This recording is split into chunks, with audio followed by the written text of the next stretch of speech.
Saudara hadirin yang saya hormati, setelah masa kebangkitan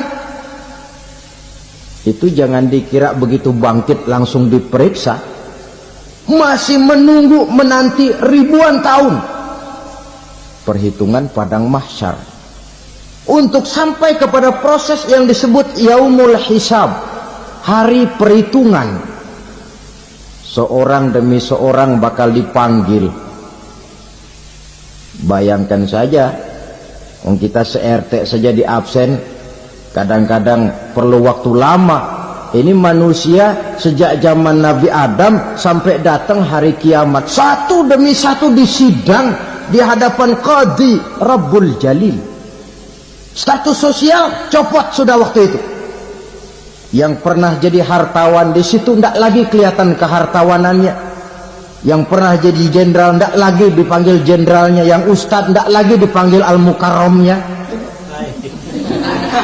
Seluruh status sosial selesai. Dipanggillah kita seorang demi seorang menghadap Qadhi Rabbul Jalil. Bagaimana proses penghisaban itu? Pertama, proses tanya jawab. Di antaranya ada hadis menyatakan lan tazula qadama 'abdin yaumal qiyamah hatta yus'ala an arba'i khisalin. Besok di hari kiamat tidak akan bergeser telapak kaki seorang hamba sampai dia ditanya lebih dulu tentang 4 persoalan. Apabila datang kematian menimpa seseorang, datanglah kiamat baginya. Itu yang disebut dengan kiamat kecil. Hakikatnya mati adalah perpindahan dari kehidupan di dunia ini menuju kehidupan di alam barzakh. Menunggu kita di alam barzakh sampai datangnya saat kiamat, entah 10 tahun, entah 100 tahun, entah 1000 tahun, hanya Allah saja yang maha tahu. Adapun orang-orang beriman yang melakukan amal kebajikan dalam kehidupan di dunia ini, masa penantian yang lama di alam barzakh buat mereka sebentar saja. Tetapi bagi orang-orang kafir yang ingkar, yang tidak beriman kepada Allah, yang hidup di dunia cuma menumpuk-numpuk dosa, tentu penantian di alam barzakh akan merupakan waktu yang sangat lama. Bukankah dalam kehidupan kita waktu itu memang relatif? Contoh misalnya, bagi pemuda-pemudi yang sedang duduk asyik memadu cinta, waktu 4-5 jam saja rasanya cuma 4-5 menit. Tenggelam oleh keasikan. Tapi buat orang yang berbaring di rumah sakit, meratap di balik-balik apa itu tembok derita kata lagu, di balik dinding-dinding penjara, sehari bagai seminggu, seminggu rasa sebulan, sebulan boleh jadi rasa setahun. Penantian yang sangat lama. Kapan kiamat itu akan datang? Ini rahasia Allah. Jangankan kita yang orang awam, baginda Nabi sendiri tidak diberitahu oleh Allah kapan kiamat itu akan terjadi. Tetapi sungguh pun demikian, banyak hadis-hadis yang menjelaskan ciri atau tanda-tanda datangnya kiamat. Nah, kalau sudah bicara soal tanda kiamat itu ada 2. Pertama yang disebut alamatus sughra, tanda-tanda kecil. Ini waktunya masih ada tenggang. Ada yang dinamakan alamatul kubra, tanda-tanda besar, artinya kiamat sudah diambang pintu. Apa tanda-tanda kecil dari datangnya hari kiamat itu? Misalnya kata Nabi, apabila ilmu sudah diangkat oleh Allah, artinya apabila ulama sudah banyak wafat, minat orang belajar agama berkurang, lalu kebodohan nampak merajalela di mana-mana, zina dikerjakan secara terbuka, minuman-minuman keras jadi kebanggaan, itu termasuk di antara tanda-tanda kecil terjadinya hari kiamat. Apalagi misalnya iza waladatil ammatu rabbataha, apabila budak sudah melahirkan tuan. Apa maksudnya? Ada yang mentafsirkan apabila anak sudah bisa membudaki orang tuanya. Orang tua yang melahirkan dia, yang membesarkan dia, demi setelah si anak besar jadi orang berpangkat, bertitel, berharta, berkedudukan, jadilah orang tua itu budaknya. Sehingga sering dibilang kalau orang tua kaya, anak jadi raja. Tapi kalau anak yang kaya, orang tua sering jadi budak. Apalagi munculnya fitnah yang bergelombang, timbul perang antara dua bangsa yang besar, waktu berjalan terasa sangat pendek sekali. Itu merupakan tanda di antara tanda-tanda kiamat. Termasuk di dalamnya sulit membedakan mana laki, mana perempuan. Kan kalau tanda-tanda kayak begini sekarang sudah banyak kita lihat kan. Ulama banyak wafat, penggantinya sulit. Zina dikerjakan berterang-terangan, minuman keras jadi kebanggaan, banyak anak membudaki orang tuanya, sulit membedakan mana laki mana perempuan. Kadang-kadang dari belakang kita lihat perempuan bener, begitu kita colek nengok jenggotan.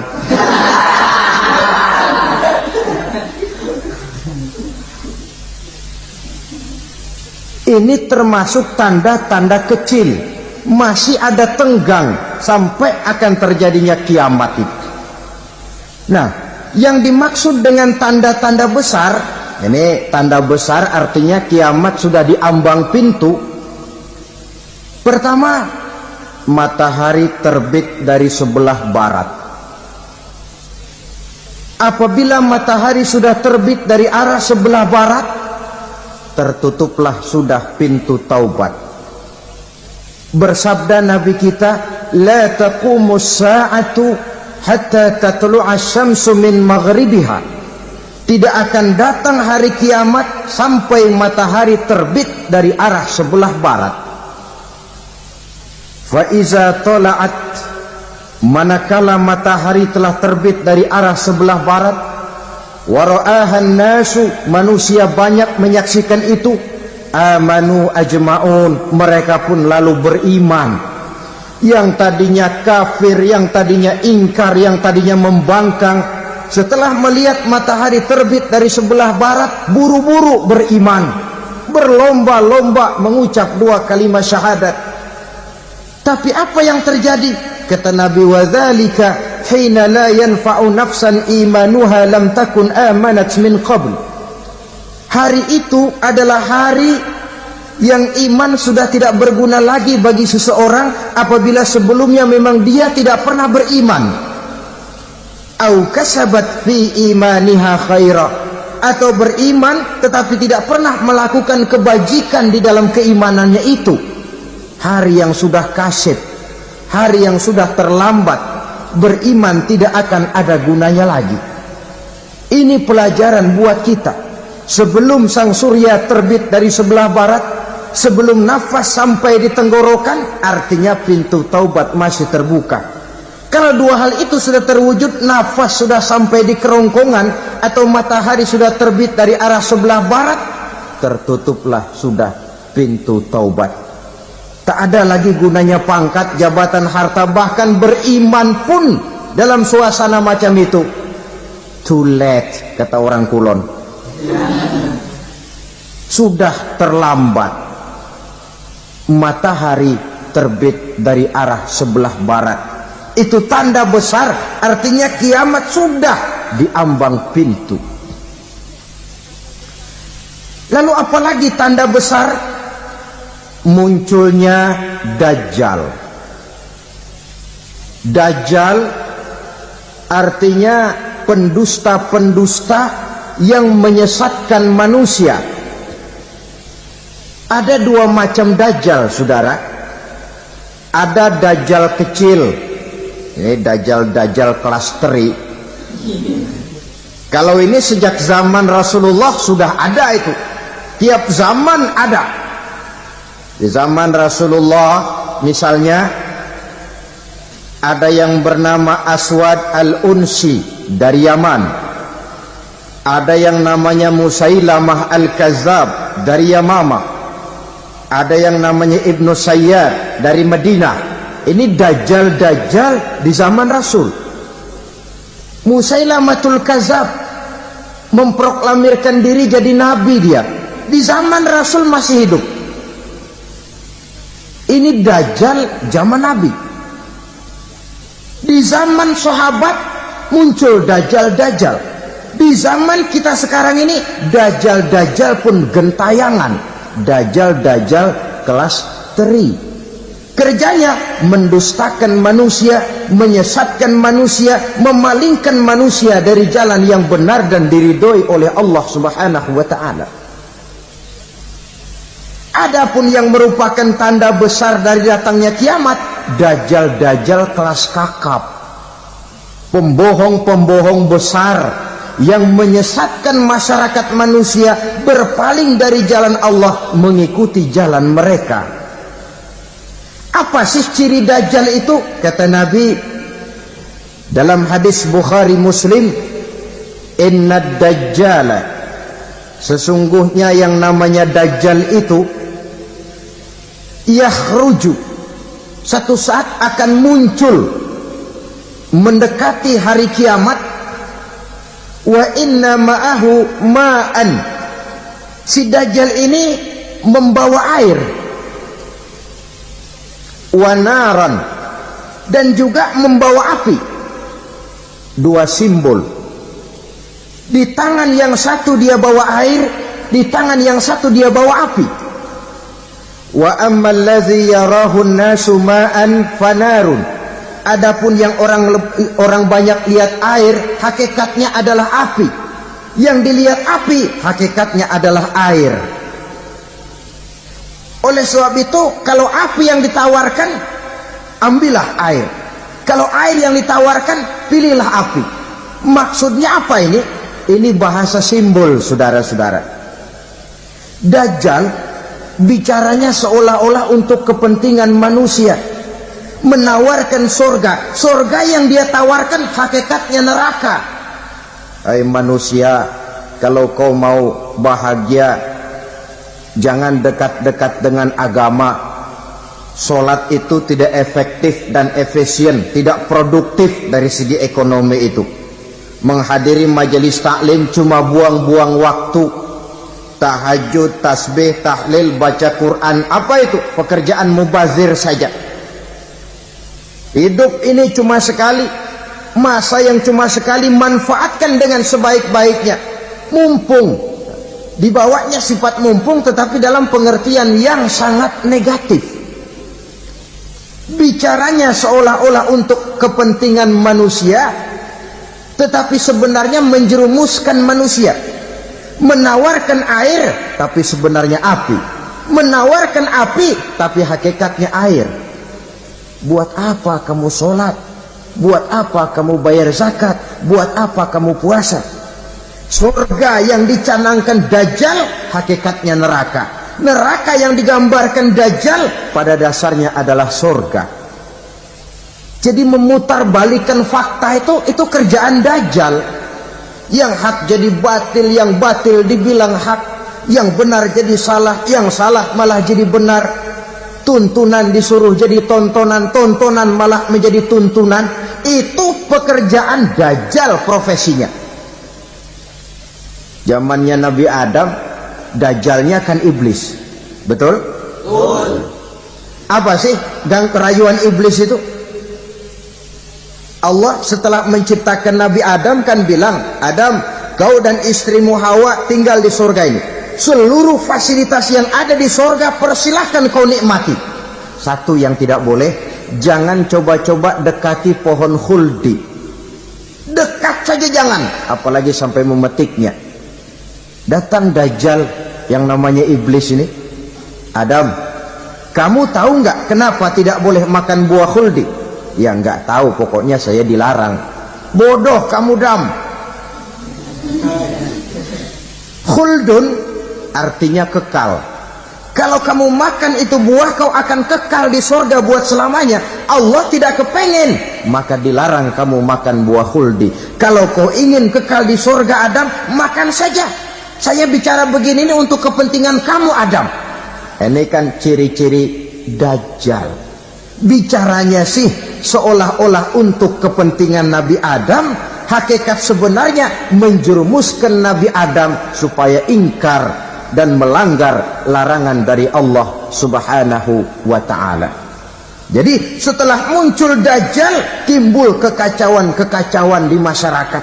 Banyak yang terpengaruh, terpedaya dan terpesona, termasuk mereka yang memproklamirkan diri jadi nabi.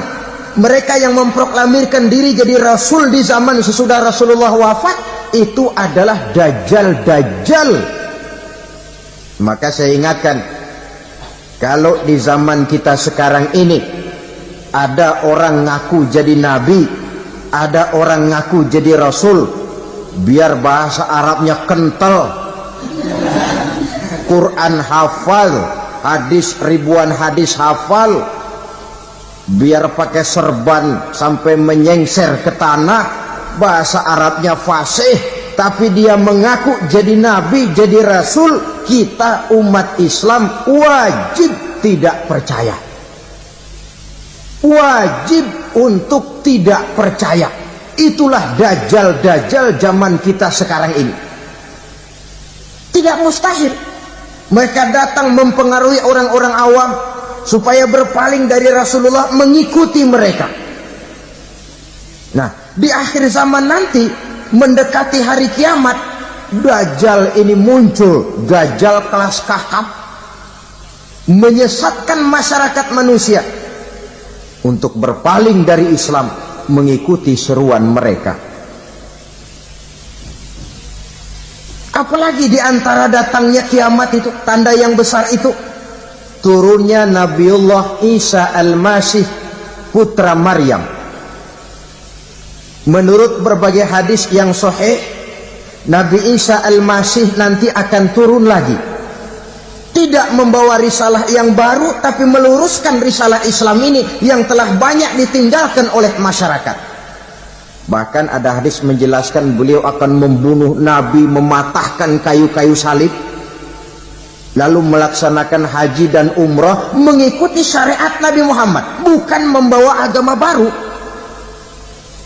Menjadi semacam mujaddid, reformer, menyelamatkan manusia dari bisikan Dajjal. Bahkan ada riwayat yang menjelaskan bahwa Nabi Isa berhasil mengalahkan Dajjal, mengembalikan masyarakat manusia kembali kepada ajaran Islam yang datang dari Allah, dibawa oleh Rasulullah Sallallahu Alaihi Wasallam. Dengan kata lain, turunnya Nabi Isa bukan sebagai Nabi dan Rasul baru, tetapi mengikuti syariat Nabi kita Muhammad Sallallahu Alaihi Wasallam. Saudara hadirin, ibu-ibu hadirat yang saya hormati, kemudian apalagi di antara tanda-tanda besar akan datangnya kiamat itu? Keluarnya asap atau awan. Kata Nabi, inna min asrati sa'ah dukhanan yamla'u ma bainal masyriqi wal maghrib. Di antara tanda-tanda kiamat, munculnya awan atau asap yang memenuhi antara langit dan bumi. Ini pun diperkuat dalam surah Ad-Dukhan ayat 10. Fartaqib yauma ta'ti as-sama' bidukhanin mubin fayughshan nas hadza azabun alim. Bagi orang-orang yang beriman, mereka biasa-biasa saja. Tapi bagi orang kufur, datangnya asap dan awan ini merupakan azab yang kelewat pedih. Barangkali sedikit mendekati gambaran tentang azab yang pedih ini, saya ingatkan alam pikiran kita kepada peristiwa yang belum lama terjadi. Pernah dengar berita bocornya reaktor nuklir di Chernobyl, Uni Soviet? Pernah dengar?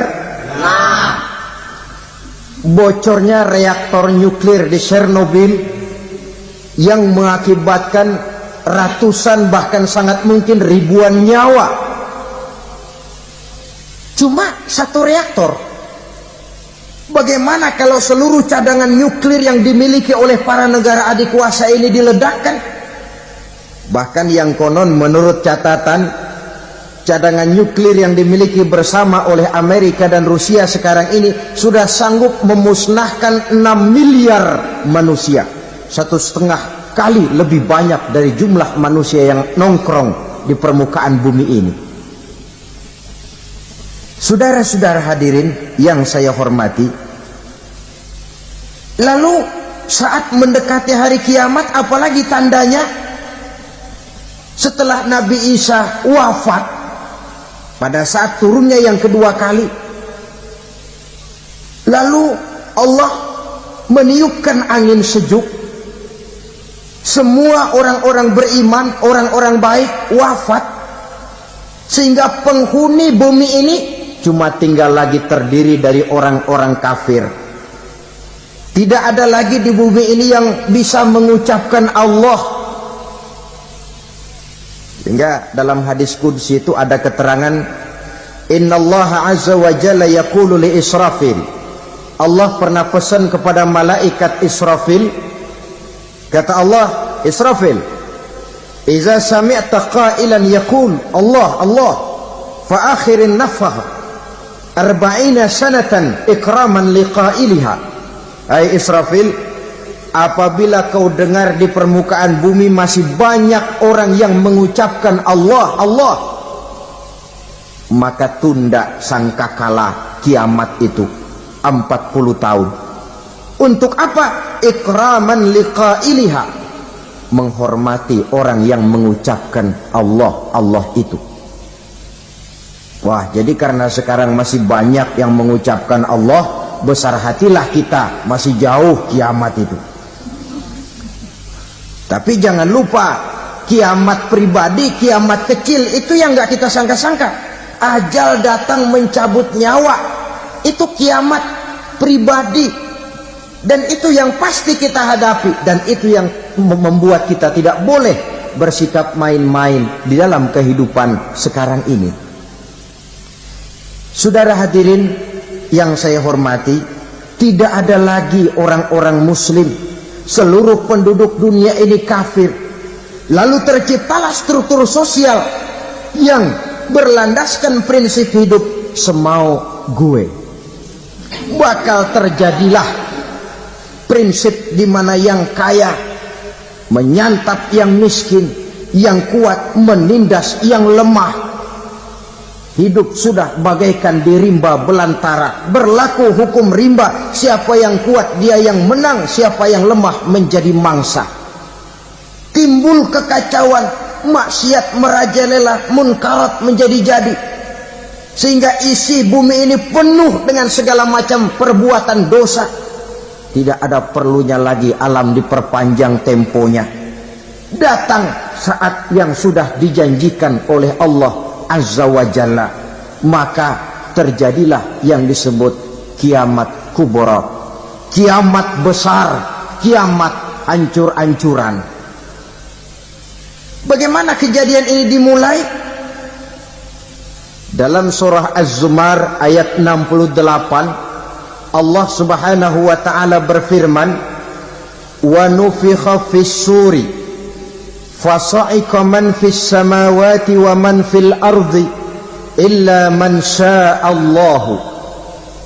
Maka manakala ditiuplah sangkakala, terkejutlah seluruh yang ada di langit dan seluruh yang ada di bumi. Bila saat kiamat datang, Allah perintah malaikat Israfil, Israfil, tiup sangkakalamu. Ditiuplah sangkakala oleh malaikat Israfil. Yang akibat daripada tiupan itu, seluruh yang ada di langit, seluruh yang ada di permukaan bumi terkejut. Yang ada di langit siapa? Malaikat kan. Bayangin aja kalau malaikat kaget, apalagi kita.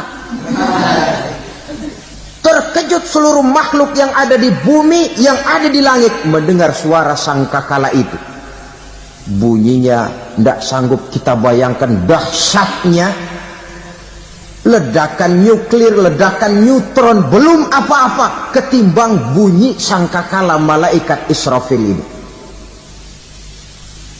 Nah, lalu mendengar bunyi sangkakala ini, gemparlah makhluk, kacaulah alam. Bumi gempa, planet-planet bertabrakan, gunung meletus, air laut tumpah ke darat, angin topan bertiup, halilintar menyambar. Lalu semua yang bernama hidup mati total. Mati bareng tanpa persiapan. La haula wala quwata illa billah. Saya kadang-kadang dalam tafakur bermohon, ya Allah, mudah-mudahan saya enggak nemuin kiamat beneran. Ngeri. Tidak bisa kita bayangkan macam apa suasana seperti itu. Allah saja banyak memberikan gambaran, misalnya Al-Qari'ah, wa mal qari'ah, wa ma adraka mal qari'ah. Kejadian yang menggemparkan.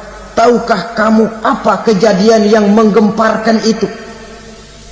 Yauma yakunun nasu kal farasil mabsus wa takunul jibalu kal ihnil manfus. Pada saat itu manusia berterbangan bagai kupu-kupu, gunung berterbangan seperti kapas ditiup angin. Gunung saja macam kapas, konon lagi manusia. Kematian total, mulai semut sampai gajah mati, jin mati, iblis mati, malaikat mati. Malaikat saja mati. Saudara hadirin yang saya hormati, kematian total yang tanpa persiapan. Orang bilang, Pak, kalau mati bareng begitu yang repot malaikat maut dong ya. Cabut sana, cabut sini. Itu kalau menurut logika kita, mestinya begitu menurut logika. Tapi logika juga yang bilang nggak perlu serepot itu. Sebab untuk mematikan listrik di wilayah DKI, di wilayah Jakarta, nggak perlu tiap rumah didatengin matiin, ya lama. Cukup dari kantor pusatnya saja PLN, tekan satu tombol, gelaplah seluruh Jakarta. Saudara hadirin yang saya hormati, kematian total. Lalu setelah kematian total, planet-planet juga mati, dalam arti tidak bergerak dan beredar. Angin mati, dalam arti tidak bertiup. Air mati, dalam arti tidak ada riak gelombang. Pokoknya semua mati. Kullu nafsin za'iqatul maut, semua yang bernafas mati. Dalam ayat lain, kullu man 'alaiha fan, semua yang ada di permukaan bumi fana. Yang kekal cuma Allah Subhanahu wa ta'ala. Yang paling belakang mati malaikat maut dan malaikat Israfil. Tapi mati juga sesuai dengan janji Allah. Menurut hadis Bukhari Muslim dari Abi Hurairah, masa tenggang waktu antara kematian total pada tiupan sangkakala pertama dengan proses kebangkitan pada tiupan sangkakala kedua 40 lamanya. Tidak dijelaskan oleh Abi Hurairah 40 jam, apa 40 hari, apa 40 tahun. Hadis-hadis cuma menyebutkan 40 saja. Sunyi alam, yang tinggal cuma Allah saja lagi. Ketika itu Allah berseru-seru, katanya, limanil mulkul yauma, siapa para penguasa hari ini? Mana itu raja-raja dan penguasa yang dulu mengaku jadi Tuhan? Fir'aun, mana Fir'aun sekarang? Yang dulu jadi raja, merasa berhasil, sombong, lalu tidak mau turun-turun dari kekuasaannya, sampai kepada puncak kekurang ajarannya, mengangkat diri jadi Tuhan. Mana itu Fir'aun? Namrus, mana sekarang Namrus? La ilaha illa ana, ternyata tidak ada Tuhan lain selain daripada aku, kata Allah. Proses kemudian, saudara-saudara, turunlah hujan dari langit. 40 lamanya hujan itu, tidak jelas juga 40 jam apa 40 hari. Setelah air turun membasahi, datanglah tiupan sangkakala yang kedua. Semua yang bernama mati bangkit dari kuburnya masing-masing. Ini yang disebut Yaumul Ba'thi, hari kebangkitan. Allahu Akbar. Pada saat kita bangkit dari kubur kita masing-masing, kumpul di padang mahsyar namanya. Bayangin aja, saya sendiri nggak sanggup bayangin. Manusia sejak zaman Adam sampai zaman kiamat kumpul bareng di tempat sama. Berapa banyaknya itu?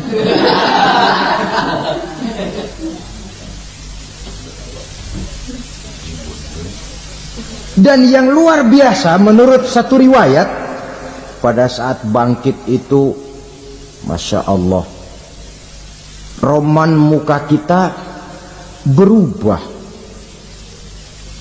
disesuaikan dengan amalan kita waktu di dunia ini. Barang siapa yang waktu di dunia amalannya itu amalan tikus, di akhirat nanti dia bangkit dari kubur, mukanya seperti muka tikus. Gagah betul badannya, tapi mukanya seperti tikus. Kenapa? Amalannya waktu di dunia seperti amalan tikus. Apa amalan tikus itu? Suka ngegeragoti barang yang sudah disimpan rapi-rapi. Orang sudah simpan uang rapi-rapi, simpan perhiasan rapi-rapi, digeragoti oleh tikus.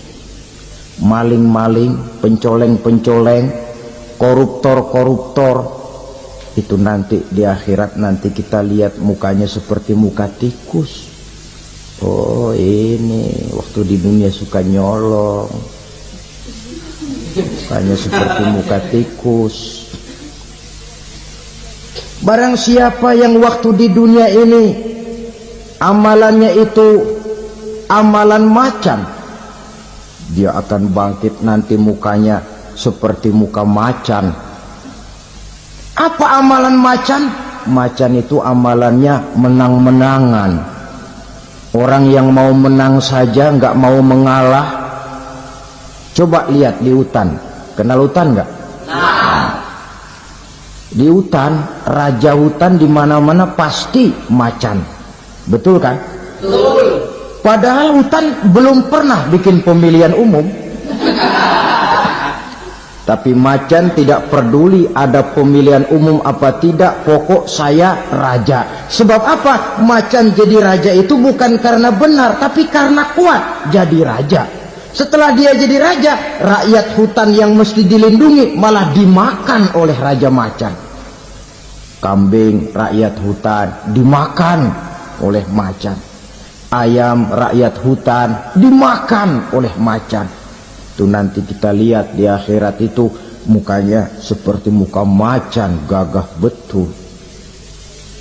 Lalu barang siapa yang di dunia ini amalannya itu seperti amalan anjing, nanti dia punya muka seperti muka anjing. Apa amalan anjing? Pertama, anjing itu kalau disuruh jaga rumah, dia tidak bisa membedakan mana maling, mana tamu. Biar yang datang maling, kalau bawa tulang, anjing kalem. Yang kedua, anjing itu akan setia kepada siapa saja yang memberinya roti.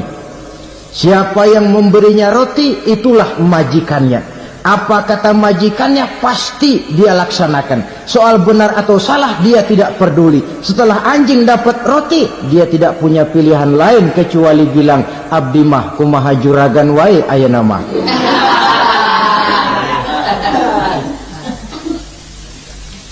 Saudara hadirin yang saya hormati, berkumpul di padang mahsyar, tiap orang sibuk dengan persoalannya masing-masing.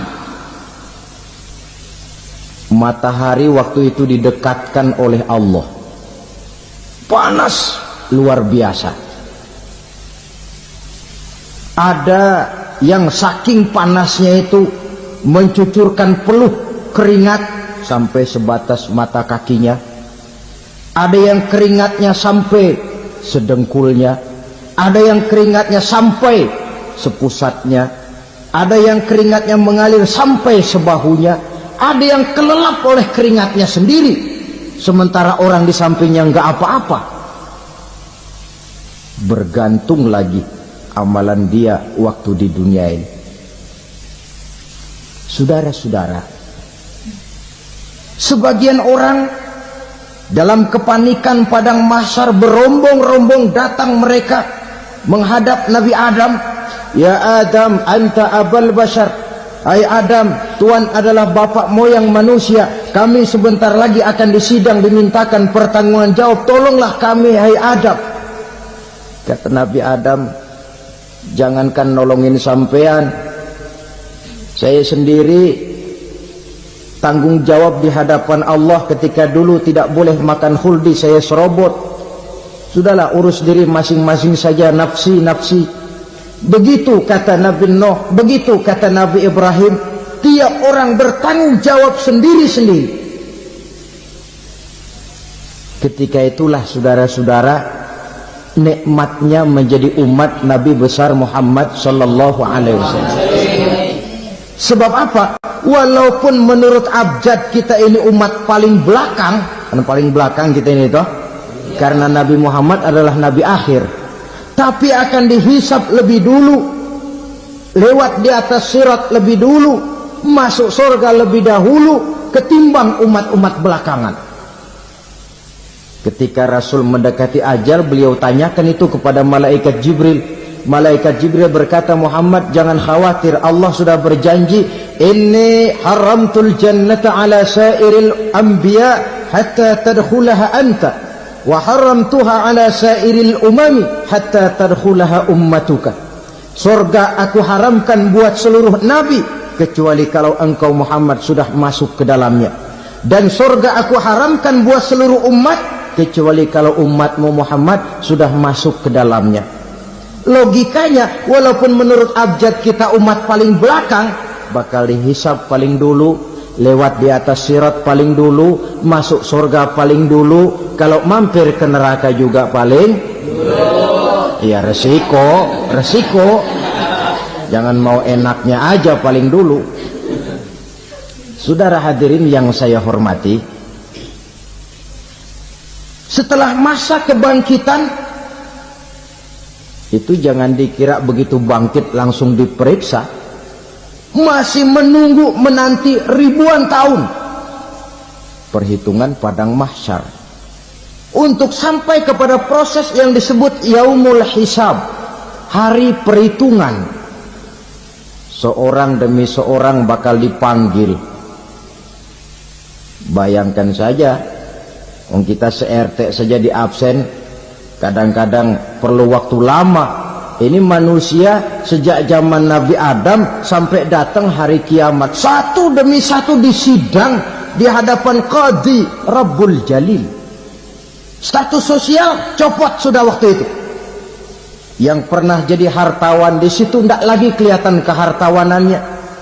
Yang pernah jadi jenderal tidak lagi dipanggil jenderalnya. Yang ustadz tidak lagi dipanggil al-mukarramnya. Seluruh status sosial selesai. Dipanggillah kita seorang demi seorang menghadap Qadhi Rabbul Jalil. Bagaimana proses penghisaban itu? Pertama, proses tanya jawab. Di antaranya ada hadis menyatakan, lan tazula qadama 'abdin yaumal qiyamah hatta yus'ala an arba'i khisalin.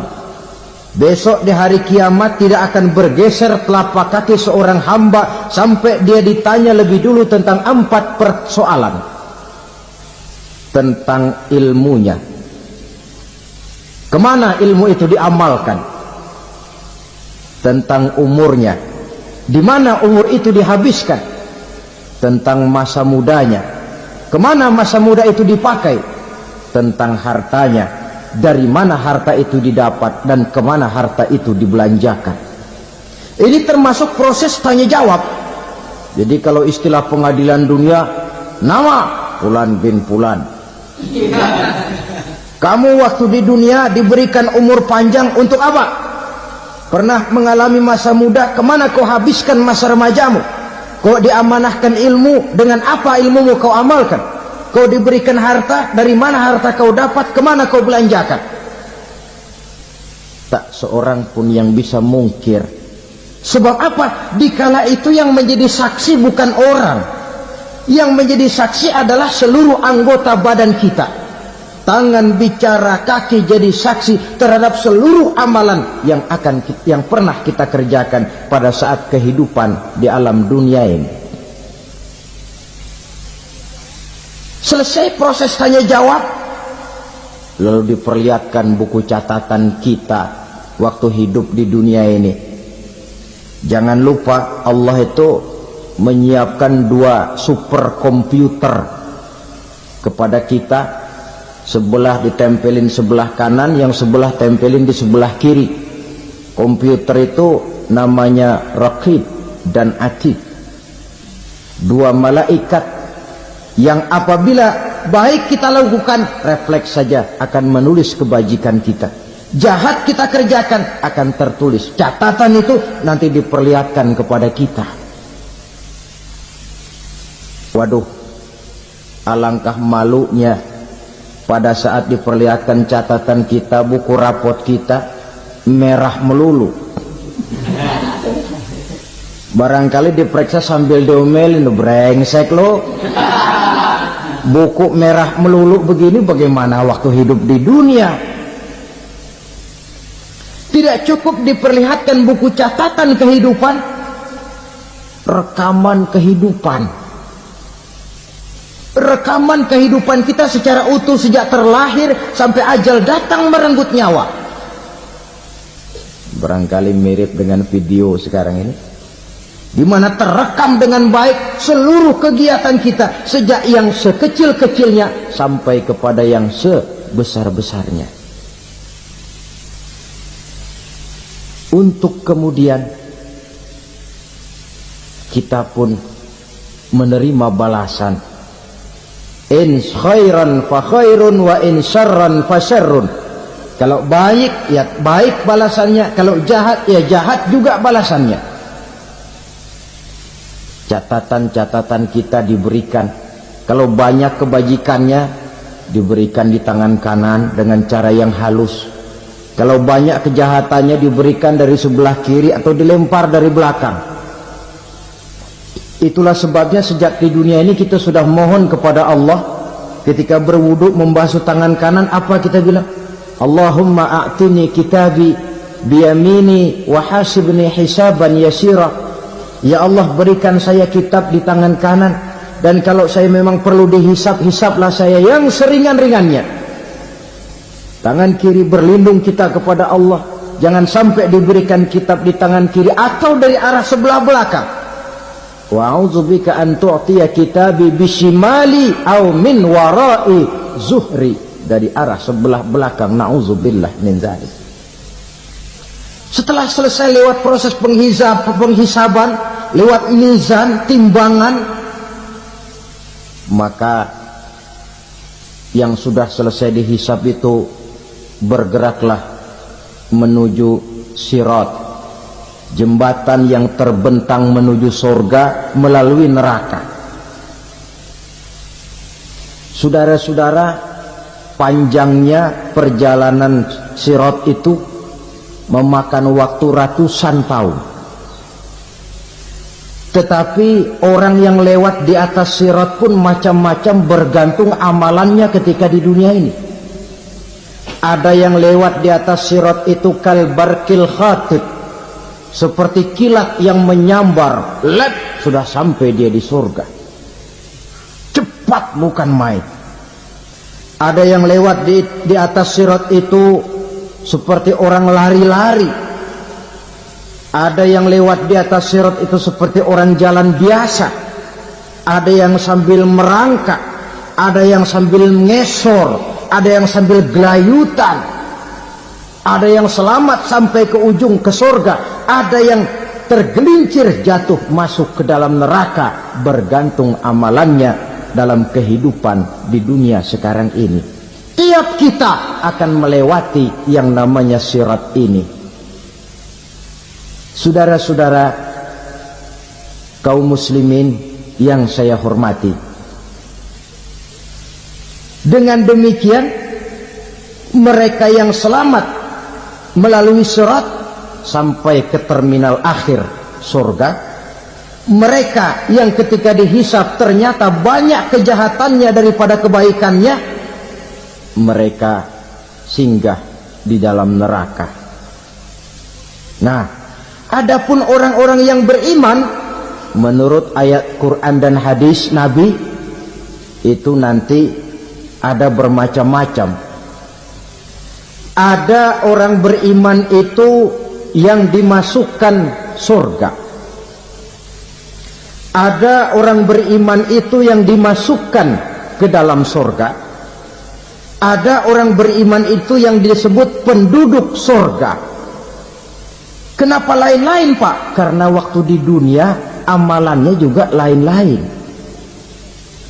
Ada orang beriman yang masuk surga. Ini paling murah tiketnya. Mau masuk surga? Kata Nabi begini, ma min abdin qala la ilaha illallah thumma mata ala dhalik illa dakhalal jannah. Kalau seorang hamba sudah mengucap dua kalimat syahadat, dia yakin dengan kebenaran kalimat itu sampai matinya, orang itu akan masuk surga.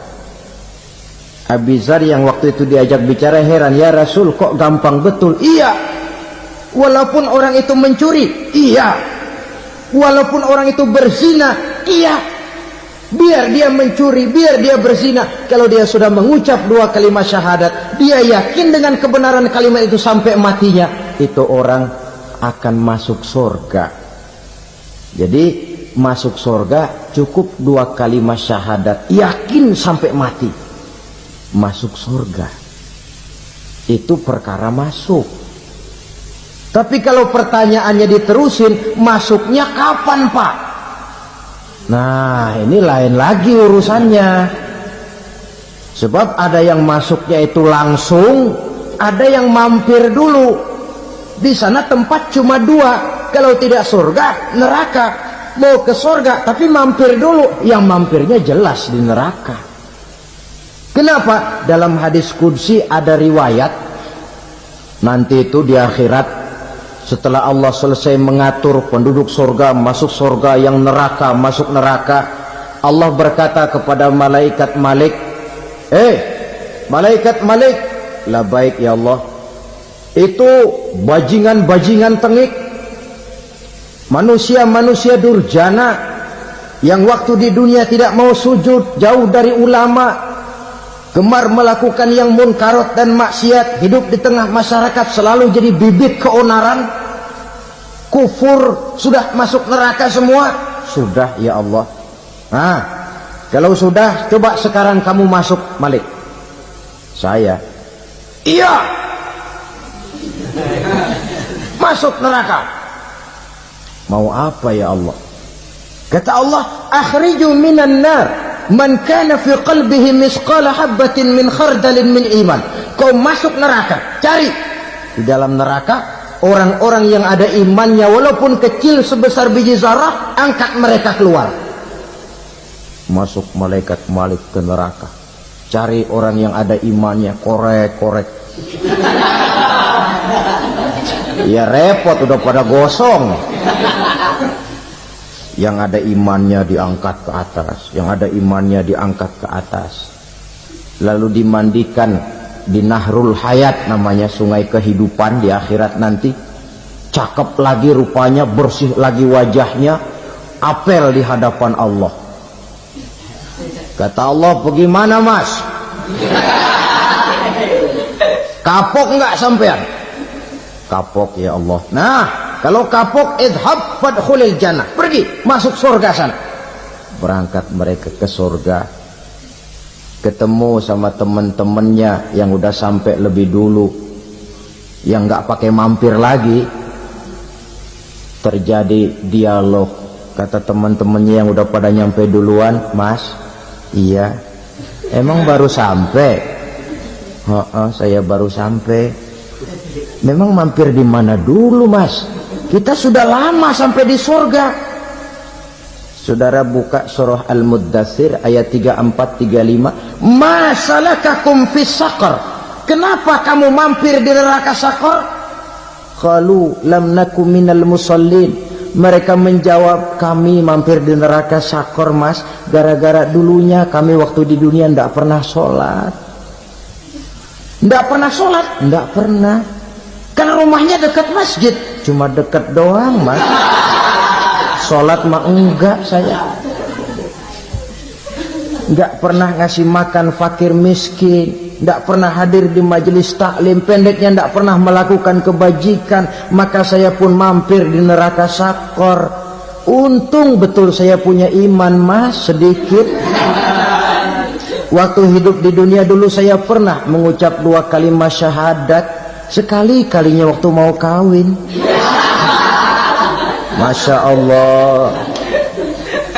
Untung saja kawin. Kalau nggak kawin polos.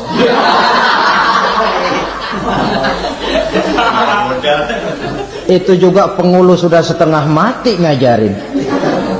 Asyhadu alla, asyaduaan, asyaduaan.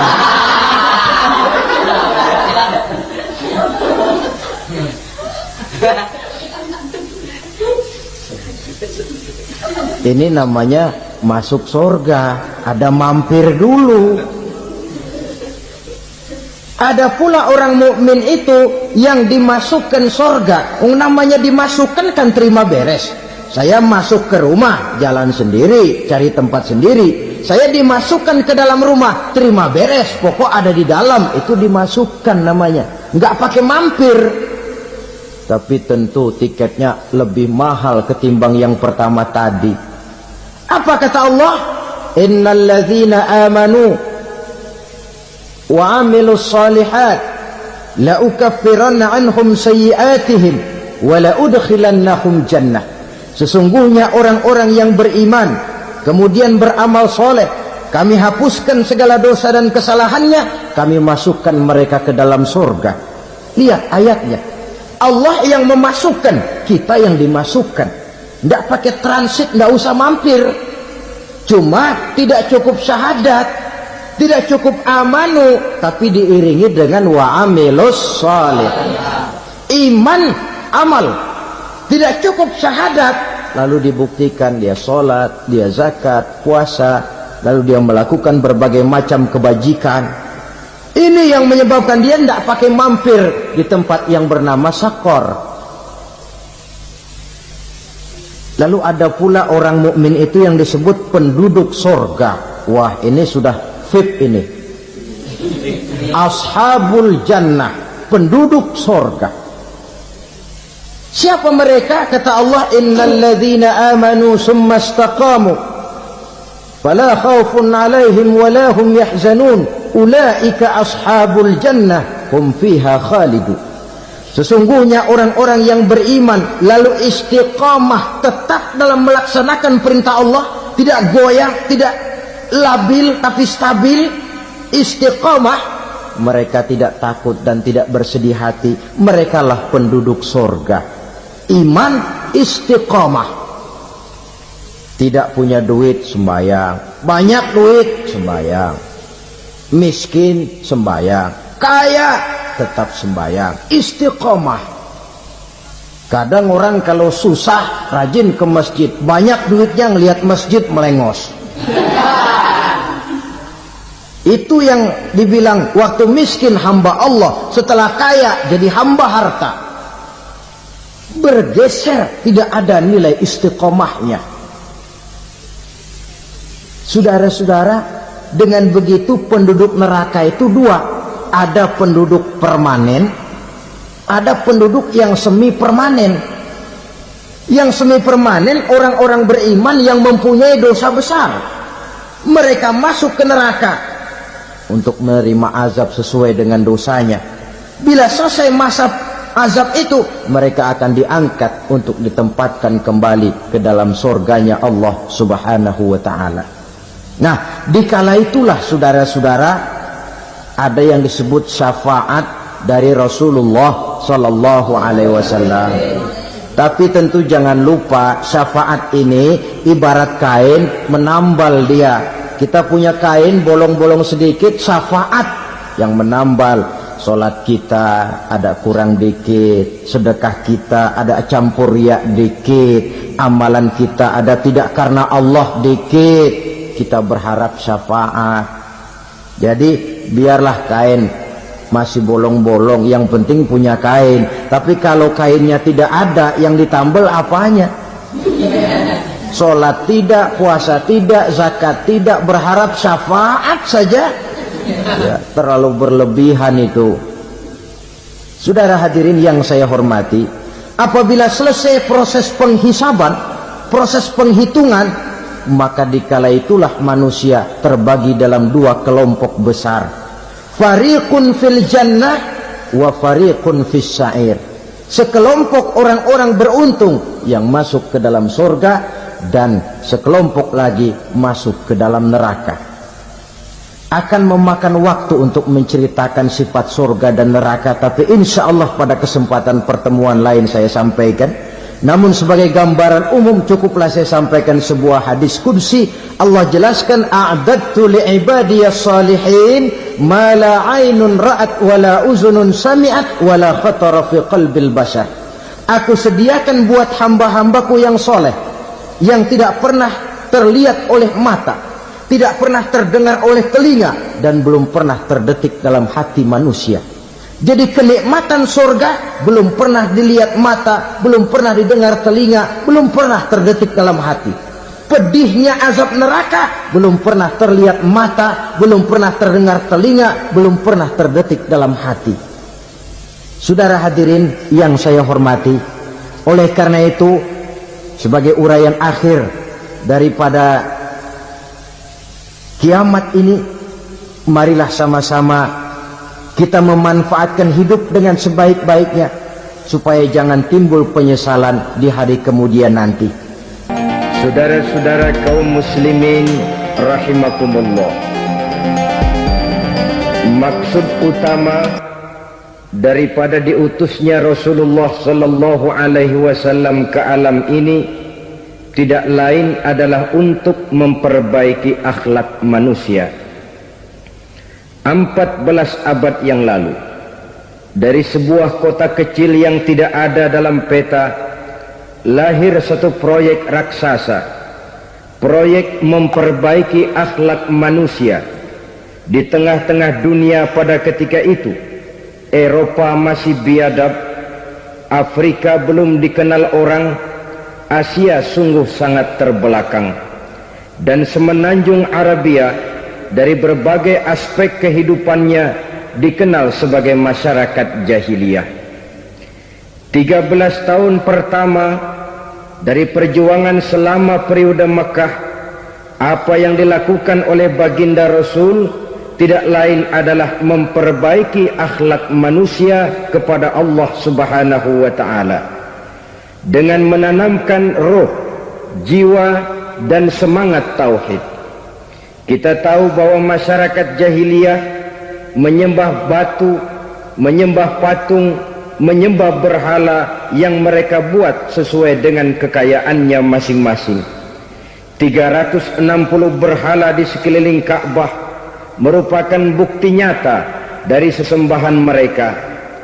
Yang kaya membuat berhala dari emas lalu disembah, yang setengah kaya bikin patung dari perak lalu disembah, yang hampir miskin bikin Tuhan dari kayu lalu disembah, yang miskin benar tepung terigu diadonin lalu dibentuk seperti wujud seseorang kemudian disembah, dan apabila selesai nyembah perutnya terasa lapar, Tuhannya habis dipretelin. Sepanjang sejarah kemanusiaan cuma masyarakat jahiliyah saja yang sampai makan Tuhan. Sesadis-sadisnya bangsa Indonesia belum pernah sampai makan Tuhan. Maka menghadapi manusia seperti ini, yang pertama dilaksanakan oleh Rasul memperbaiki akhlak mereka kepada Allah, menanamkan la ilaha illallah, bahwa tidak ada Tuhan yang perlu disembah selain daripada Allah Subhanahu wa ta'ala. Ini hakikatnya merupakan inti daripada ajaran Rasul-Rasul terdahulu. Kenapa? Seluruh Rasul bersumber dari satu sumber yang sama, yaitu dari Allah Subhanahu wa ta'ala. Maka prinsip ajaran ketuhanan yang mereka bawa tentu saja sama. Nabi Adam mengajarkan la ilaha illallah, Nabi Nuh mengajarkan la ilaha illallah, cuma tentu sambungannya Nuh Rasulullah. Nabi Ibrahim mengajarkan la ilaha illallah, Ibrahim Rasulullah. Nabi Musa mengajarkan la ilaha illallah, Musa Rasulullah. Bahkan Nabi Isa mengajarkan la ilaha illallah, Isa Rasulullah. Dan Nabi Muhammad mengajarkan la ilaha illallah, Muhammadur Rasulullah. Akhlak manusia kepada Allah dengan menanamkan tauhid. Jadi kalau ingin berakhlak yang benar kepada Allah, jaga tauhid, pegang teguh akidah. Saudara-saudara kaum muslimin rahimakumullah, lawan daripada tauhid adalah kufur. Kufur bisa dua, bisa kufur iman, bisa kufur nikmat. Kufur itu sifatnya, kafir itu orangnya. Ada orang kufur iman, dan ini merusak akhlak kepada Allah Subhanahu wa ta'ala. Kufur iman itu kadang-kadang bentuknya syirik, orangnya disebut musyrik. Kufur iman itu kadang-kadang bentuknya nifak, orangnya disebut munafik. Kufur iman itu kadang-kadang bentuknya riddah, orangnya disebut murtad. Ini merupakan jenis daripada kufur-kufur iman dan tergelincirnya manusia daripada akhlak kepada Allah Subhanahu wa ta'ala. Benar, di zaman sekarang kita tidak menyembah berhala. Memang di zaman sekarang kita tidak menyembah patung. Iya, kita tidak berkeyakinan Tuhan lebih dari satu. Tapi kadang-kadang akhlak kita kepada Allah sering lentur dan luntur, sering bergoyang dan tergoncang, sering kena erosi dan polusi. Bahwa kita tidak menyembah Latta, Uzza, Manat dan Hubal seperti masyarakat jahiliyah dahulu, memang. Tapi Latta zaman sekarang, Uzza zaman sekarang, Manat dan Hubal di zaman sekarang, berhala-berhala di abad kita sekarang ini, kadang-kadang bernama harta, kadang-kadang bernama wanita, kadang-kadang bernama tahta, mungkin juga bernama Toyota. sesuatu yang lebih kita agungkan daripada Allah, menjelmalah dia menjadi berhala-berhala di zaman kita sekarang ini. Manakala kita di kantor sudah lebih takut kepada kepala bagian kita daripada kepada Allah, maka Tuhan kita barangkali adalah kepala bagian kita. Manakala kita sudah lebih takut kepada manusia daripada kepada Allah, bergeserlah akhlak kita kepada Allah, mengagungkan manusia dan menomorduakan Allah. Maka di zaman sekarang akhlak kita kepada Allah sering kena erosi, sering kena polusi. Mungkin karena sulitnya lapangan kerja, tingginya tensi ekonomi, persaingan hidup yang makin tajam, sulitnya mencari lapangan kerja, orang kadang-kadang nekat, sedikit pertimbangan, picik pandangan, mudah melakukan potong kompas, sehingga terjadilah perbuatan-perbuatan yang memelencengkan akhlak kita kepada Allah Subhanahu wa ta'ala. Kadang-kadang terjebak mempercayai selain daripada Allah, kadang-kadang terjebak di dalam mengagungkan yang selain daripada Allah lebih dari yang seharusnya. Terkenalah akhlak kita kepada Allah jaringan-jaringan erosi dan polusi. Kufur sebagai lawanan daripada tauhid merupakan sifat daripada orang yang tidak berakhlak kepada Allah. Bentuknya pertama bisa syirik. Syirik itu artinya meyakini ada Tuhan lain selain daripada Allah. Itu yang namanya syirik. Jadi percaya Tuhan ada, cuman Tuhannya kelebihan. Itu yang disebut syirik, dan itu merupakan cerminan dari akhlak yang rusak kepada Allah Subhanahu wa ta'ala.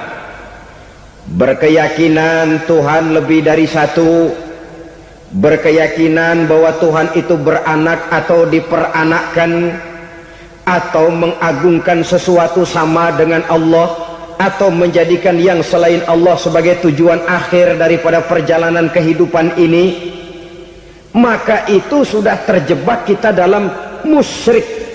Dan syirik satu dosa yang tidak berampun. Bahasa kasarnya, yang namanya syirik itu jenis bapak moyangnya dosa. Saudara-saudara, sebab itu saya pesan, kalau memang terpaksa, biasanya yang tinggal di kota-kota besar itu kalau tidak kepengen dosa kan susah. Kalau terpaksa harus bikin dosa, cari yang kecil-kecil saja, yang kira-kira taubatnya gampang. Umpamanya pulang sholat Jumat nukar sendal, umpama yaitu jelas dosa. Tapi dosa yang taubatnya agak mudah. Jangan sampai terjebak ke dalam syirik, menyekutukan Allah. Kalau sudah menyekutukan Allah, Allah dimadu, murka benar Allah kepada kita. Innallaha la yaghfiru ayyushraka bih wa yaghfiru ma duna dzalika liman yasha.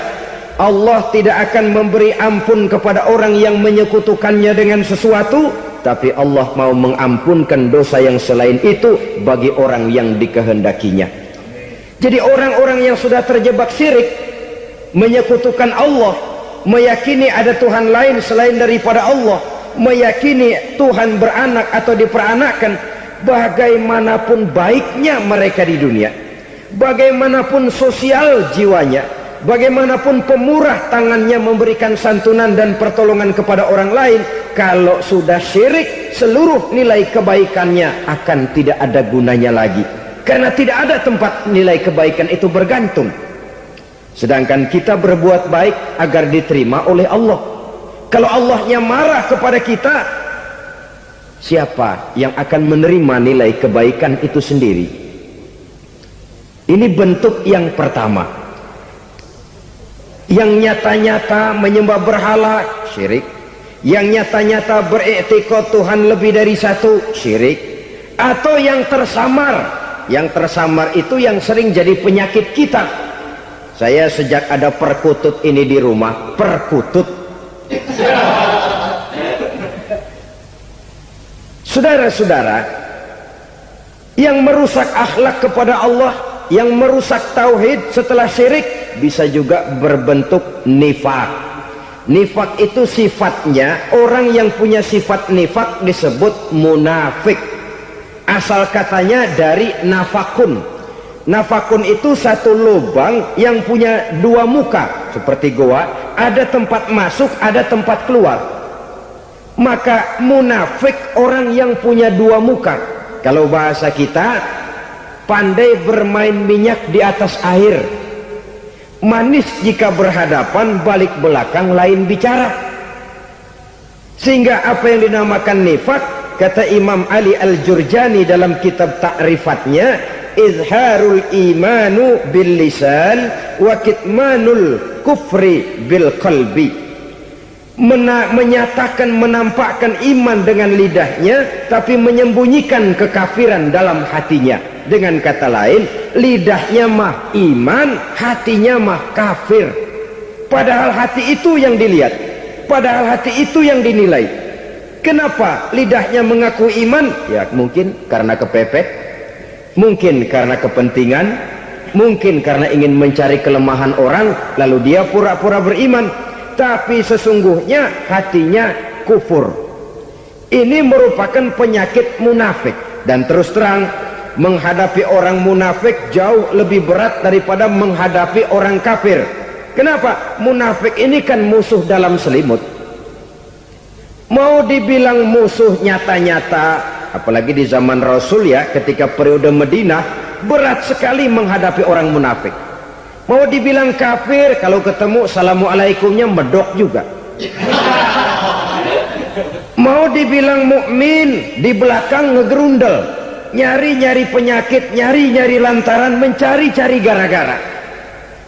Kalau kafir jelas kafirnya, kalau musyrik jelas musyriknya. Tapi munafik, di depan kita dia mengaku beriman, di belakang kita dia caci maki kita.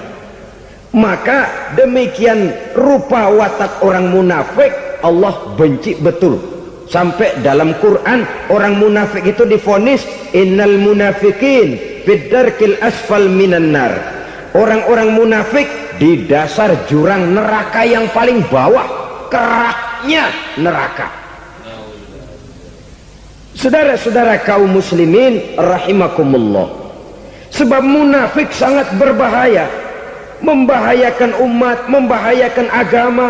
Di depan kita mereka ngaku pura-pura beriman, kalau pidato luar biasa, memuji agama setinggi langit, menampakkan seolah-olah dia orang yang dekat dengan agama. Saudara-saudara, agama penting, agama mutlak. Tapi yang ngomong begitu agamanya apa? Remeng-remeng. Cuma sekedar lipstick, cuma sekedar dekorasi, cuma sekedar kamuflase buat ngibuli orang lain. Dia mengaku beragama, mengatakan agama mutlak, menganggap agama penting, seolah-olah memperhatikan benar tentang tatanan kehidupan beragama, tapi sebenarnya di hatinya tidak lebih berkecamuk penyakit-penyakit kufur.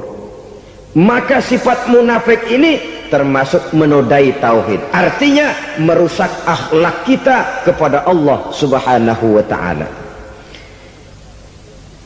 Sifat yang ketiga yang juga merusak akhlak kita kepada Allah dinamakan riddah.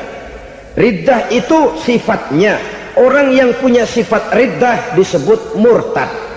Murtad keluar dari Islam. Keluar dari Islam tentu tadinya di dalam Islam. Oleh satu perbuatan dia bisa menjadi murtad. Misalnya tadinya dia iman benar kepada Allah, tapi melarat. Kadang-kadang sehari masak, 3 hari libur. Akhirnya oleh kesulitan ekonomi dia tidak kuat. Ada yang menawarkan kebaikan, dibawain supermi, dibawain obat-obatan, diberikan beras. Goyah imannya. Keluar dia dari Islam, ikut agama orang yang memberikan pertolongan kepadanya, memilih kesenangan sebentar dengan mengorbankan kebahagiaan yang kekal. Maka orang semacam itu riddah sifatnya, murtad orangnya, keluar dari Islam. Dan yang menyebabkan kita murtad bukan cuma orang nyata-nyata memproklamirkan diri keluar dari Islam lalu mengikuti agama orang lain, bukan cuma itu. Mengakui ada Rasul lagi sesudah Nabi Muhammad bisa menyebabkan kita murtad. Mengingkari nikmat Allah bisa menyebabkan kita murtad. Meyakini semua agama benar bisa menyebabkan orang menjadi murtad. Meragukan kesempurnaan dan kelengkapan Al-Quran bisa menyebabkan orang jadi murtad. Mengingkari sunnah bisa menyebabkan orang menjadi murtad. Banyak hal-hal yang bisa mendatangkan penyakit riddah dan membuat pelakunya menjadi murtad, dan ini menodai akhlak kita kepada Allah Subhanahu wa ta'ala. Itu tadi kufur iman, saudara-saudara, nyata-nyata mengingkari Allah, baik dalam bentuk syirik, nifak ataupun riddah. Kufur yang kedua dinamakan kufur nikmat. Apa itu kufur nikmat?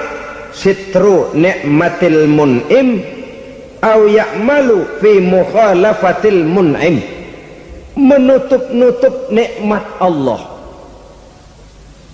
atau melakukan perbuatan yang menentang, bertentangan dengan kehendak yang memberikan nikmat. Jadi kufur nikmat pertama, nutup-nutupin Tuhan jalingin. Duit lu banyak amat, dari mana? Gua kerja. Lalu kerjanya nomor satu. Orang yang berakhlak kepada Allah, dia akan menjawab, kamu uangnya kok banyak, dari mana? Rezeki dari Allah. Caranya, saya kerja. Kerja itu cara, rezeki itu dari Allah datangnya. Bukankah di zaman sekarang kita sering terpleset? Ini merupakan cerminan dari rapuhnya akhlak kita kepada Allah Subhanahu wa ta'ala. Karena usaha saya memang, karena saya peras keringat banting tulang, tentu. Tapi sadarkah kita bahwa sepanjang yang bisa kita lakukan cuma berusaha, peras keringat banting tulang, pergi pagi pulang sore? Tapi bisakah kita memastikan hasil usaha kita? Apalagi yang paling dekat, misalnya saja yang sungguh-sungguh di luar jangkauan kemampuan kita, soal rezeki, soal jodoh, soal maut, kitakah yang mengatur? Kitakah yang menentukan? Subhanallah, manusia sungguh tidak berdaya menghadapi tiga hal paling pokok ini. Rezeki, kita cuma bekerja. Kitakah yang menentukan? Tidak. Kita berusaha saja, rezeki belum pasti dapat. Apalagi kalau kita tidak berusaha. Jangan terjebak dalam fatalisme, belum perang udah nyerah. Emang dasar rezeki datangnya dari Tuhan, gak usah kerja, dan ntar juga kalau dia datang. Dari mana datangnya? Kerja saja belum tentu dapat rezeki, apalagi kalau tidak kerja. Yang jelas usaha perlu, kepastian itu urusan Allah. Ini akhlak kepada Allah Subhanahu wa ta'ala. Jodoh juga begitu, kita berusaha, kita berupaya, Allah menghendaki lain jadinya. Maut juga begitu. Siapa sih yang pengen ngadepi maut? Siapa sih yang pengen mati? Siapa sih yang pengen ketemu malaikat Israel? Tidak seorang pun kalau ditanya, kecuali mereka yang putus asa ya. Kalau otaknya masih normal, mau mati mesti belakangan dulu dah dikit. Tapi yang satu itu, saudara, kalau dia sudah datang, tenaga mana yang bisa menolak? Kalau dia sudah berkunjung, kekuatan mana yang bisa menghindar? Kalau dia sudah ingin bertemu, kemana kita bisa melarikan diri? Manusia sepanjang yang dia lakukan hanya berusaha, tapi kepastian, ketentuan dari Allah Subhanahu wa ta'ala. Orang yang kufur nikmat, nutupin Allah. Dia merasa rezekinya adalah mutlak peras keringatnya, seolah-olah Allah nggak punya peranan apa-apa di situ. Oh, ini kan saya bisa rumah begini karena saya kerja keras. Oh, ini mobil saya begini, saya kerja keras. Peras keringat, banting tulang, keras.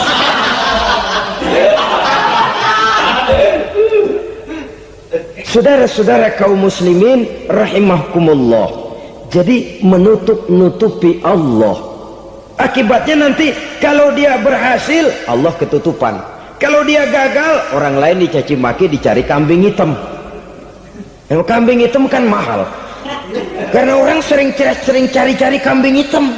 Jarang orang mau jujur kalau bertemu kesulitan lalu mencari sebab pada dirinya sendiri. Yang paling enak ya nyalain orang. Lo begitu. Orang lain yang paling enak kita salahin. Au ya'malu fi mukhalafatil mun'im, atau dia melakukan sesuatu yang tidak sesuai dengan kehendak yang memberikannya nikmat. Diberikan kita tangan, mulut sih nggak berhenti, terima kasih Tuhan, alhamdulillah saya dikasih tangan. Cuma nih tangan enteng mat nabokin orang mulu. Itu sudah mukhalafatul mun'im, bertentangan dengan kehendak yang memberikan nikmat. Diberikan harta, mulutnya mah basah, terima kasih Tuhan, alhamdulillah dikasih harta, tapi pelitnya minta ampun, kikir koret medit. Ini juga termasuk kufur nikmat, mempergunakan suatu nikmat bertentangan dengan kehendak daripada yang memberikan nikmat itu sendiri. Saudara-saudara kaum muslimin rahimakumullah, oleh karenanya kufur iman memang lebih bahaya daripada kufur nikmat. Tapi jangan lupa, kufur nikmat bisa menyeret orang kepada kufur iman. Nah kalau Allah udah dialingin, Tuhan sudah dinomor duain, lama-lama kenapa dia tidak mendewakan dirinya sendiri, mendewakan pangkatnya, mendewa-dewakan otaknya, mendewa-dewakan kemampuannya? Pada awalnya dia memang cuma kufur nikmat, tapi lambat laun kalau ini tidak diobati secara pasti, orang akan mengarah kepada kufur iman. Bisa berbentuk syirik, bisa berbentuk nifak, bisa berbentuk riddah. Saudara-saudara, oleh karena itu menjaga akhlak kepada Allah mutlak penting. Sebab apa? Kita tidak berakhlak kepada manusia saja, kita dikucilkan dari pergaulan. Kalau kita tidak berakhlak kepada Allah, dikucilkan oleh Allah. Hadis qudsi menyatakan, man lam yashkur ala na'mai wa lam yasbir ala balai falyakhruj min tahtis samai falyatlub rabban siwaya. Kata Allah, siapa orang yang tidak mau bersyukur terhadap nikmat yang aku berikan kepadanya dan tidak mau sabar terhadap ujian yang aku berikan kepadanya, falyakhruj min tahtis samai, persilahkan saja keluar dari kolong langitku, waliyatlub rabban siwaya, tolong cari Tuhan lain selain daripada aku. Murka Allah, diusir, cuman gak kedengeran aja. Siapa yang tidak mau syukur terhadap nikmatku, siapa yang tidak mau sabar terhadap ujian yang aku berikan kepadanya, persilahkan keluar dari kolong langitku ini, cari Tuhan lain selain aku. Nah, langit Tuhan yang punya, Tuhan kita lawan, diusir dari kolong langit, mau pindah ke kolong mana?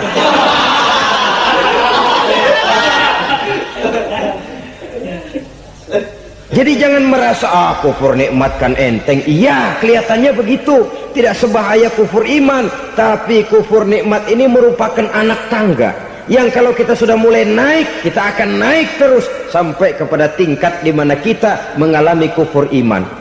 Kalau sudah ke sana, maka akhlak kita kepada Allah terkenalah erosi, terkena polusi, hancur akhlak kepada Allah, dan itulah sumber kesengsaraan abadi.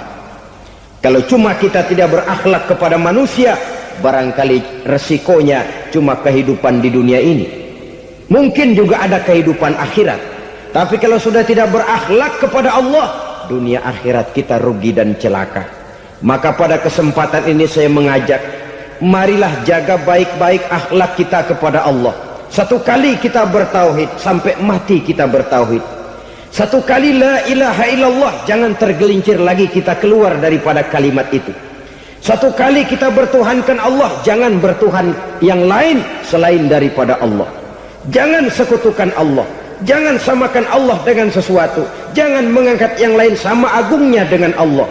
Sebab dengan demikian kita seolah-olah sudah mengotori akhlak kita kepada Allah subhanahu wa ta'ala. Ini berat saudara-saudara, ini tidak ringan. Kadang-kadang saya katakan tadi, masalah ekonomi. Kadang-kadang persaingan hidup yang makin tajam, di tengah lapangan kerja yang makin sulit, di tengah orang banyak potong kompas. Kalau berpatokan kepada nilai tauhid, la ilaha illallah, tidak ada Tuhan selain Allah, maka saya tidak akan takut kecuali hanya kepada Allah. Saya tidak akan menggantungkan hidup kecuali hanya kepada Allah. Saya tidak akan minta rezeki kecuali hanya kepada Allah. Kadang-kadang situasi yang nekat membuat kita kehilangan keseimbangan, kehilangan pertimbangan, picik pandangan. Akibatnya kita merusak akhlak kepada Allah Subhanahu wa ta'ala. Ironinya kan orang sekarang kalau ditanya, lu nyolong ya? Iya. Kok berani? Emang. Lu nggak tahu Tuhan lihat? Tahu. Kok nyolong juga? Biarin. Kalau Tuhan mah lihat, jangan gak ribut. Enggak ribut katanya. Kalau orang lihat, 2 orang saja tahu, geger kelurahan. Ini kan sudah mendustai dirinya sendiri, sudah merusak akhlaknya kepada Allah Subhanahu wa ta'ala. Tuhan enggak ribut katanya. Saudara hadirin yang saya hormati, jadi oleh karenanya akhlak kita kepada Allah merupakan basis daripada kehidupan beragama. Kalau itu sudah mulai rapuh, mulai terkena erosi dan polusi, mulai rusak, dikhawatirkan nanti nilai ibadah kita kepada Allah juga akan turut ambruk karenanya. Saudara-saudara kaum muslimin rahimakumullah, tugas yang kedua memperbaiki akhlak manusia kepada sesama manusia. Kita tahu Islam sesuai dengan namanya adalah agama damai. Maka akhlak manusia kepada sesama manusia menempati porsi yang penting dalam kehidupan beragama. Bagaimana seorang muslim bergaul, bertata krama terhadap sesama manusia. Mari kita lihat lebih jauh persoalannya. Untuk memudahkan pembicaraan dari kacamata agama, kita kelompokkan saja manusia itu dalam 2. Pertama yang seiman, dan yang kedua yang tidak seiman. Yang tidak seiman itu kita sebut saja kufur atau kafir. Nah, kepada yang kafir pun kita diajarkan untuk berakhlak, apalagi kepada yang memang nyata-nyata seiman, sekeyakinan, seakidah. Kemanapun Islam datang, ke negara manapun ia masuk, ia tidak menaburkan kerusakan. Jadi tidak benar kalau orang pernah itu menggambarkan, saking sentimennya seorang orientalis pernah menggambarkan Nabi Muhammad di tangan kirinya Quran, di tangan kanannya pedang, menggambarkan seolah-olah Islam dikembangkan dengan kekerasan. Sebenarnya tidak sama sekali. Kalaupun dalam sejarah perkembangan Islam pernah terjadi perang, maka perang dalam Islam sesungguhnya apabila kita amati sejarahnya bukan untuk memaksakan agama, karena memang agama tidak bisa dipaksakan, tetapi justru untuk mempertahankan agama dari segala macam hambatan, rintangan, hinaan dan fitnahan. Tapi kemanapun yang jelas Islam masuk, dia tidak pernah membuat kekacauan, kerusuhan ataupun penghancuran. Candi Prambanan bahkan dipugar, gereja-gereja tidak ada yang dihancurkan oleh umat Islam. Kenapa? Islam agama damai. Soal agama, soal lakum dinukum waliyadin, la ikraha fid din, qad tabayyana ar-rusdu minal ghayy. Tidak ada paksaan dalam beragama, sebab nyata yang benar dengan yang tidak benar. Belum pernah ada orang kafir masuk ke perkampungan orang Islam lalu dikejar-kejar, diteriakin kafir, kafir, sunatin.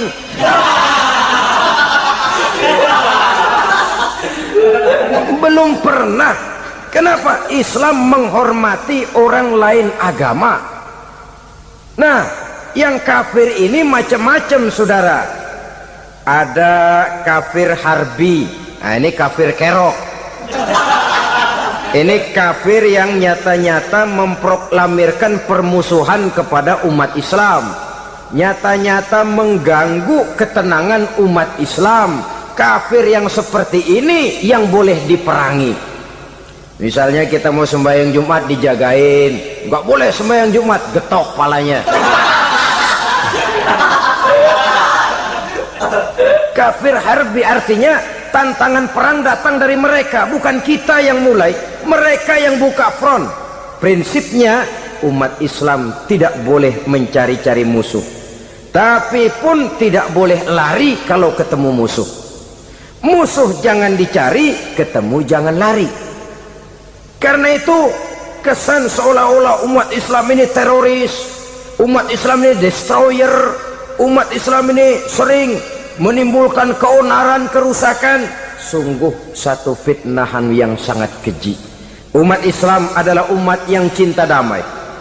Islam di masa perkembangannya masuki Eropa melalui Selat Gibraltar, Jabal Tariq, memasuki Spanyol.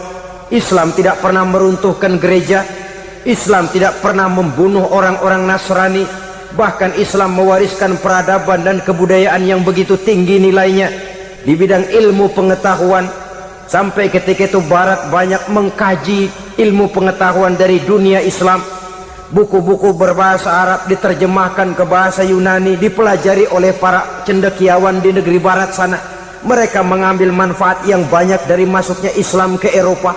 Sementara gereja tetap berdiri dengan megahnya. Kuil-kuil tempat peribadatan tidak satupun yang diusik-usik. Kenapa? Islam agama yang cinta damai. Asal dia tidak diganggu, asal kehormatannya tidak dihinakan. Jadi kafir harbi, kafir yang nyata-nyata nantang perang, ngajak berkelahi, itu kafir yang nyari penyakit. Kafir harbi ini boleh diperangi dengan catatan mereka yang memang mulai.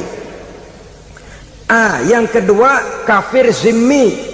Kafir zimmi, kafir yang hidup di tengah mayoritas muslim, tapi mereka mau hidup dengan aman, damai, tenang. Mereka wajib dilindungi. Bahkan Nabi pernah memberikan satu jaminan, man aza zimmiyan faqad azani. Siapa yang mengganggu orang kafir zimmi sama saja dengan mengganggu saya. Kehormatannya dijaga, harta bendanya dilindungi, anak istrinya pun dilindungi. Dan ini jadi kenyataan. Saudara bisa lihat di negara-negara yang mayoritas penduduknya beragama Islam, orang-orang kafir di luar Islam hidup dengan tenang, aman, damai. Di Saudi Arabia, di luar tanah haram, di luar Mekah dan Madinah, banyak orang-orang kafir mencari nafkah. Mereka tenang, aman, dilindungi undang-undang. Begitu di Mesir, begitu di negara Indonesia yang berdasarkan Pancasila ini.